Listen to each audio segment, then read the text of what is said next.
Hello everyone, welcome back. तो हमने last session में सपोर्ट एंड रेजिस्टेंस क्या होता है वो सीख लिया है एंड आई होप कि आपको सपोर्ट एंड रेजिस्टेंस की सारी चीज़ें जो है वो क्लियर हुई रहेगी। तो आज के सेशन में हम सीखेंगे कि बुलिश जो कैंडलस्टिक पैटर्न्स होते हैं, अगर हम बुलिश कैंडलस्टिक पैटर्न्स की बात करें तो काफ़ी सिंपल चीज़ें हैं, लेकिन ये हम एक बार सीख लेंगे तो ये सारी चीज़ें आप चार्ट्स पे अप्लाई कर सकते हैं। बुलिश कैंडलस्टिक पैटर्न्स के बारे में हम अभी सीखेंगे, लेकिन बुलिश कैंडलस्टिक पैटर्न्स में से ऐसे 3 कैंडलस्टिक पैटर्न्स है जो काफ़ी बढ़िया मार्केट में चलते हैं, तो उसके बारे में अभी हम डिस्कस करने वाले हैं। तो 3 कैंडलस्टिक पैटर्न्स जो आपको हमेशा ध्यान रखने हैं और ये कहाँ पे बनेगा, उसकी क्या रिलीवेंसी है, वो सारी चीज़ें हम डिस्कस करने वाले हैं। तो ध्यान से नोट्स बनाइए, ध्यान से इसको प्रैक्टिस करिए, बिकॉज ये सारी चीज़ें जितने आप प्रैक्टिस करेंगे उतने आपके लिए जो है वो ये चीज़ें काम करने के लिए हेल्प हो जाएगा और ये सारी चीज़ें आप लाइव मार्केट में काम कर सकते हैं। तो बुलिश कैंडलस्टिक पैटर्न की अगर हम बात करें तो ऑलरेडी हमने एक कैंडलस्टिक पैटर्न जो है वो डिस्कस कर लिया था। सबसे पहला जो कैंडलस्टिक पैटर्न है हमारा, that is called as hammer. तो हैमर कैंडलस्टिक पैटर्न हमने ऑलरेडी डिस्कस किया था और हैमर कैंडलस्टिक पैटर्न जो है वो किस तरीके से बनता है। हैमर कैंडलस्टिक पैटर्न कुछ इस तरीके से बनता है, जिसकी बॉडी जो होती है वो 1x होती है एंड जिसकी जो विक होती है, दिस विक, ये जो है वो 2x होती है। मतलब ये विक 2x हो सकती है, 3x हो सकती है, ज़्यादा भी हो सकती है, लेकिन ये हैमर बेसिकली हमको डिनोट क्या करता है, ये हैमर हमको रिजेक्शन डिनोट करता है। This will be denoting what, ये डिनोट करता है कि रिजेक्शन आया है। अभी ध्यान से समझना, हैमर कहाँ पे बनना चाहिए, कुछ कंडीशंस बताता हूँ, फिर आपको प्रैक्टिकल चीज़ें बताऊँगा। ध्यान से इस कंडीशंस को नोट डाउन करके रखें। अगर हम हैमर की बात करें तो सबसे पहला कंडीशन कहता है कि हैमर जो है वो सपोर्ट पे बनना चाहिए। पहला पॉइंट है, हैमर कहाँ बनना चाहिए, हैमर सपोर्ट पे बनना चाहिए। ठीक है, देखो अभी कैसे बनेगा हैमर, हम कुछ डिस्कस करते हैं।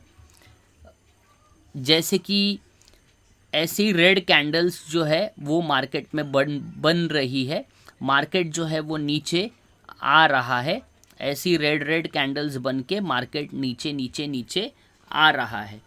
ठीक है, और यहाँ पे एक सपोर्ट है, यहाँ पे एक सपोर्ट है। ठीक है, सपोर्ट है, ऐसी रेड कैंडल बन रही है, मार्केट नीचे आ रहा है, यहाँ पे रेड कैंडल बन रही है, मार्केट नीचे आ गया, तो थोड़ा सा सपोर्ट के नीचे भी मार्केट गया।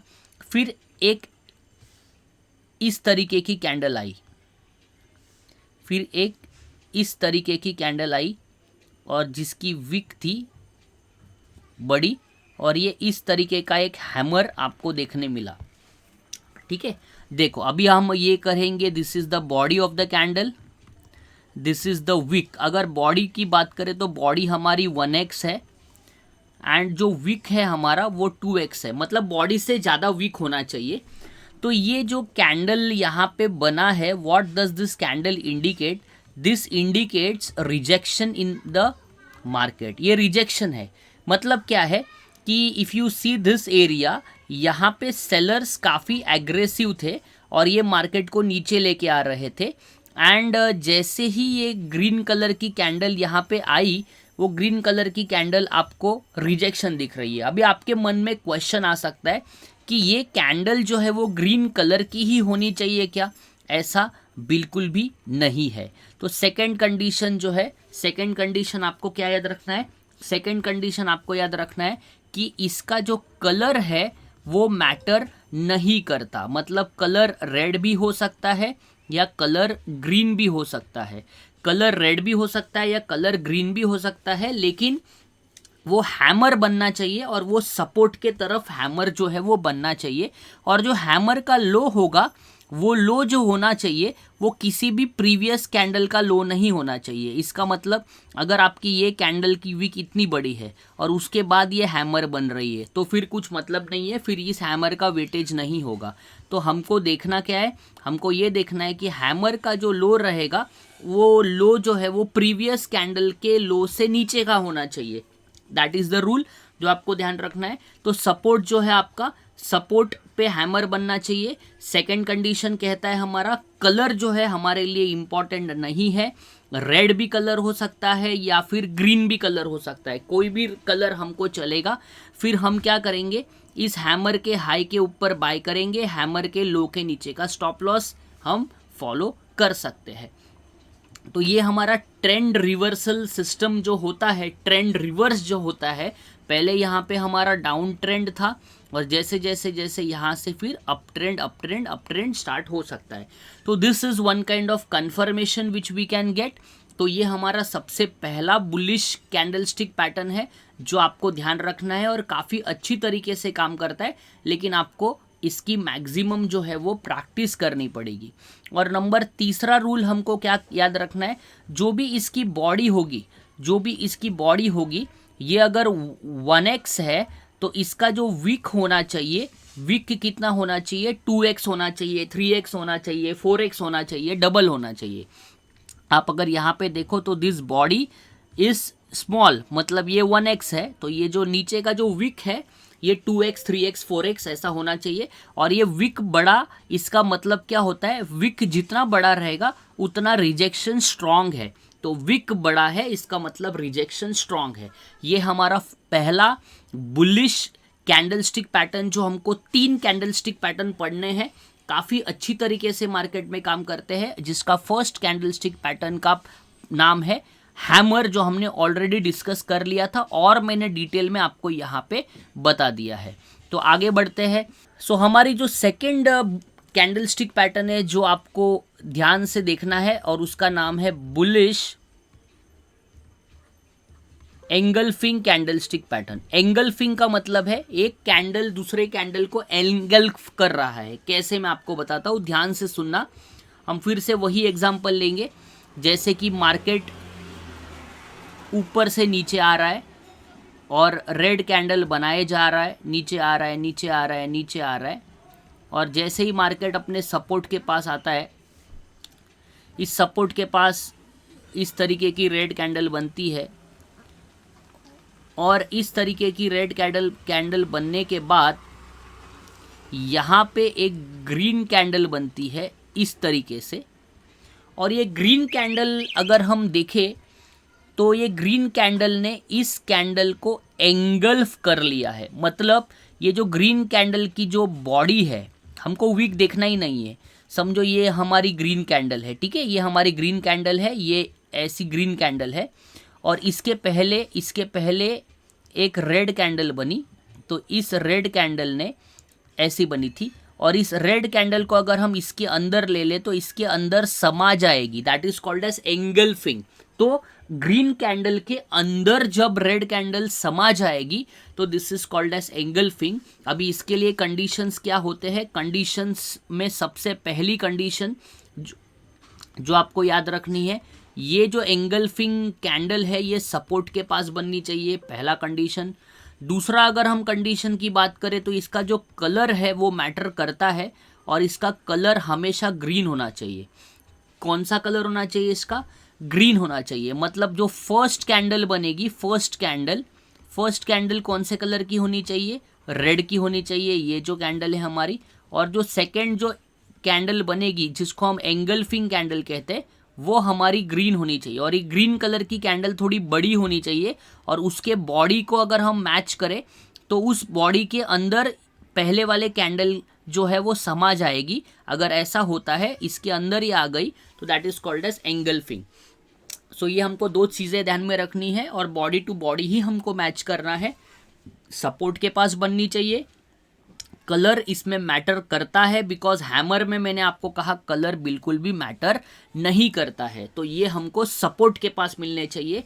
ये भी होता है तो ये ट्रेंड जो था पहले कौन सा ट्रेंड था, डाउन ट्रेंड था, और जैसे ये बुलिश एंगल्फिंग कैंडलस्टिक पैटर्न आ जाएगा इससे ट्रेंड रिवर्सल हो जाएगा, ऊपर जाएगा। तो ये हमारा second bullish engulfing candlestick pattern है जो आपको ध्यान रखना है, काफ़ी इंपॉर्टेंट रोल प्ले करता है। तो आई होप कि आपको ये second bullish engulfing candlestick pattern भी क्लियर हुआ रहेगा।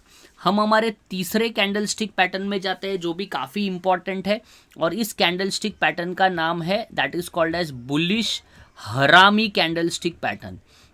देखो बुलिश हरामी, बुलिश हरामी का मतलब ये बेसिकली ये वर्ड हरामी जापान में यूज़ होता है। जब एक वहाँ पे एक प्रेग्नेंट लेडी होती है तो प्रेग्नेंट लेडी को वो लोग हरामी कहते हैं बेसिकली। तो इंडियन लैंग्वेज में उसको कुछ अलग चीज़ मत मान लेना आप, दैट इज़ डिफरेंट। सो यहाँ पे अगर हम बात करें तो bullish harami is the word which is taken from Japan. So अगर हम इसको इंडियन कंटेस्ट में बात करें तो इंडियन कंटेस्ट में इसको इनसाइड कैंडल भी कहा जाता है। इंडिया में इसको हम क्या कहते हैं, हरामी नहीं कहते, इसको हम इनसाइड कैंडल कहते हैं। मतलब एक प्रेग्नेंट लेडी है that is the mother, and उसके अंदर उसके पेट के अंदर उसका बच्चा है that is called as the kid. तो वो बेसिकली अगर हम बात करें तो इनसाइड मदर कैंडल हम बोल सकते हैं, ठीक है। तो ये भी एक सिंपल कंसेप्ट है, आपको ध्यान रखना है। देखो अब ये कैसे होता है, अगर हम यहाँ पे देखें तो सिमिलरली इस तरीके से हमारे रेड कैंडल्स बनते रहेंगे, और ये रेड कैंडल्स बनते बनते मार्केट जो है वो नीचे आते रहेगा। ऐसे नीचे नीचे नीचे मार्केट आ रहा है, ये हमारा सपोर्ट है, और जैसे ही ये मार्केट ऐसे नीचे आएगा, आने के बाद अगर हम देखें तो इस तरीके से कैंडल बनेगी, और इसके बाद आपको ध्यान रखना है, इसके बाद जो कैंडल बनेगी and this candle will be green candle. लेकिन आप अगर इसमें देखो बुलिश हरामी में, तो ये जो रेड कलर की कैंडल बनी है this is mother candle, and ये जो ग्रीन कलर की कैंडल बनी है ये इसमें आ सकती है। तो that is called as the inside candle. मतलब कैसी है कि अगर हम बात करें तो देखो ऐसी एक कैंडल बनी, ऐसी एक कैंडल बनी, और इसके अंदर एक छोटी सी कैंडल बनेगी, that is this is mother candle and this is the baby candle. तो that is called as inside candle. इसी को हम कहते हैं बुलिश हरामी कैंडलस्टिक पैटर्न। अगर हम इसके लिए रूल्स की बात करें तो ये बुलिश हरामी कैंडलस्टिक पैटर्न कहाँ बननी चाहिए, ये सपोर्ट पे बननी चाहिए, number first. Rule number second है इसकी बॉडी जो है उसको हमको देखना है, और ये बॉडी जो है बॉडी टू बॉडी ही हमको मैच करना है, विक बिल्कुल भी मैच नहीं करना है। और तीसरा कंडीशन की अगर बात करें तो हमारा जो फर्स्ट कैंडल बनेगा, मतलब ये जो कैंडल बनेगा उसका कलर क्या है, रेड होना चाहिए, और जो हमारा सेकेंड कैंडल बनेगा उसका कलर क्या होना चाहिए, ग्रीन होना चाहिए। और ये एक इनसाइड कैंडलस्टिक पैटर्न भी हम इसको कहते हैं। ये तीन काफ़ी इम्पॉर्टेंट कैंडलस्टिक पैटर्न्स है जो हमेशा आपको चार्ट्स पे मिलेंगे, और ये काफ़ी अच्छी तरीके से काम करेंगे। And this is the concept of price action. तो प्राइस एक्शन में यही सारी चीज़ें हमको सीखनी पड़ती है।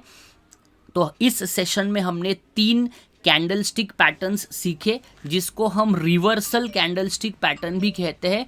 तो बुलिश की चीज़ें आज हमने सीख ली, bullish hammer, bullish engulfing and bullish harami. ये तीनों रिवर्सल है, डाउन ट्रेंड में बनेंगे तो काफ़ी अच्छा होगा। इसी तरीके से अगले सेशन में हम बेरिश के 3 पॉइंट सीखेंगे। बेरिश में हम पहला सीखेंगे इन्वर्टेड हैमर, दूसरा हम सीखेंगे बेरिश एंगल्फिंग, और उसके बाद हम सीखेंगे बेरिश हरामी। तो वो रेजिस्टेंस पे बनेंगे। तो आई होप कि आपके ये 3 कंसेप्ट्स इसमें से क्लियर हुए हैं। इसके नोट्स बनाइए बिकॉज थोड़ा सा कंफ्यूजिंग ये आपको लग सकता है। Thank you very much. Next session में मिलते हैं। Bye bye, take care.